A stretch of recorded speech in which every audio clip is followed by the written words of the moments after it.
I've started this channel, I've never seen a category or group of people struggle like the Indians do in dating. I'm talking about the average Indian here. It's not just Indians in general, but people from around these areas as well. Nepal, Pakistan, Sri Lanka, Bangladesh, Bhutan, certain areas of Burma, and the Maldives. South Asians in general. I also get asked a lot of questions from people of these regions in my gig.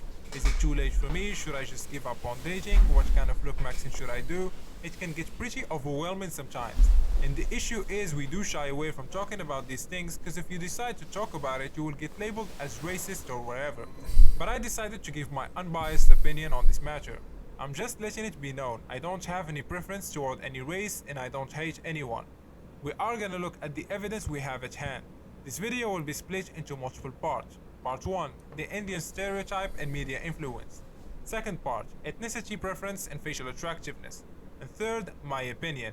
If you want to support the channel and get your face evaluated by me with personalized look maxing advice, link will be down in the description. Without further ado, let's get this video started. Just like you guys seen in the introductions video, if you are an Indian, you are already losing points because the Western world already got a negative image on you. Now, what do I mean by that? If you look back at the video I did about K-pop, I talked about how Hollywood transformed the Asian stereotype.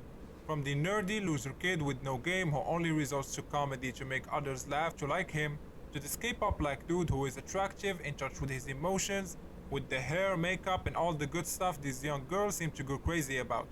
What this did is raise the sexual market value of these Korean Asian men in the Western world. But this effect sadly had not taken place for South Asian men just yet. For example, you are an American girl. The first thing that comes to her mind, her first impression, just like the video when you mention an Indian, is that they smell terrible, they have terrible body odor, they are unattractive, nerdy, hairy, unattractive funny accent, they defecate on the streets. All of these stereotypes sadly do exist and are stuck in people's head. And Hollywood does embrace some of these stereotypes as well. Majority of the time, Indians used to be presented on screen as the loser, nerdy, funny guys. Add to this the explosion of the horny Facebook Indian Pakistani guys, which gave us the Bob and Fagana memes back in 2018. That rose to popularity with the War of G-Series and PewDiePie. Those were the good old days, which we can go back. Anyways, without even factoring in your height, income or body, you are already receiving big fat blows from the stereotypes, media representation and meme culture. So next, we will look at how each race, including Indians, perform in online dating, and what races are actually most preferable. The first one comes from Yahoo. Yahoo Personal Dating Preferences Study sought to examine the dating preferences of online daters in 4 major metropolitan areas: New York, Los Angeles, Chicago, and Atlanta. Internet daters profile of self-identified Asian, Black, Latino, and white men, and women seeking opposite-sex dates were collected and coded from Yahoo Personals, which was the most popular national online dating website in 2004 to 2005. And per usual, as we can see, white men got 58% acceptance rate, Latino men second at 31%, Black by 13%, Asian by 8%, Middle Eastern at 6%, and as you would expect, East Indian come last at an acceptance rate of only 5%. Next we have another data showcase from the dating site OkCupid. Data published by OkCupid shows women overall have the highest probability of replying to white men, and the lowest probability of replying to Indian men. Similarly to the plight of Southeast Asian men, Indian women were actually least likely to reply to an Indian man of any race of women, showing all races of women are eager to discriminate against Indian men in dating, including especially women of the same race. And I also have another study which I already covered in my channel last month. It goes to show you how much money an ethnic man would need to date a woman of a certain ethnicity.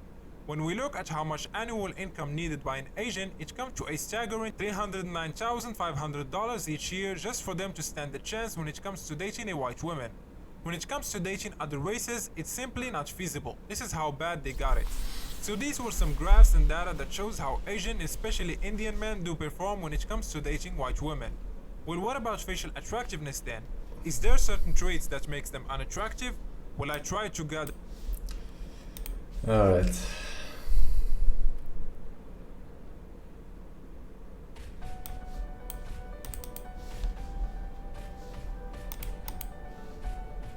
Hey everyone, it's Dr. Romani. Welcome back to this YouTube channel. How many of you have met a narcissist who's a know-it-all? how many of you, actually, better question would be, have any of you met a narcissist who's not a know-it-all? So since most of them are, let's talk about how to deal with a narcissist who is a know-it-all. Now, you know this person, right? You tell them, I don't know, you're going on vacation. And they tell you, I've been there. I know this place. The only place to stay is here. The only place is to eat is there. You're not even going at the best time of year.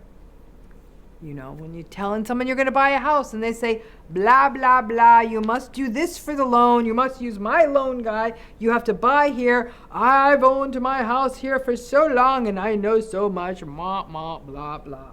Or you're talking about something at work and some person jumps in with some obscure technical detail that is barely relevant but proceeds to try and overwhelm the meeting with all of their technical smartness. Or you're just talking in a group of people with someone, a bunch of people. You're talking about something, just making idle conversation. And the narcissist in the group sort of rolls their eyes contemptuously as though you are all uncivilized rubes, like, ugh, please, nobody does that anymore. That kind of nonsense. I have no doubt that any of you watching this video could come up with dozens and dozens of examples of how you've had the experience of the know-it-all narcissist. In some ways, it's sort of built into the model of narcissism. The arrogance of narcissism is pretty universal. So most of them are know-it-alls, as a matter of course, but some are much worse than others. Grandiose narcissistic folks are often know-it-alls just because they're so prototypically narcissistic.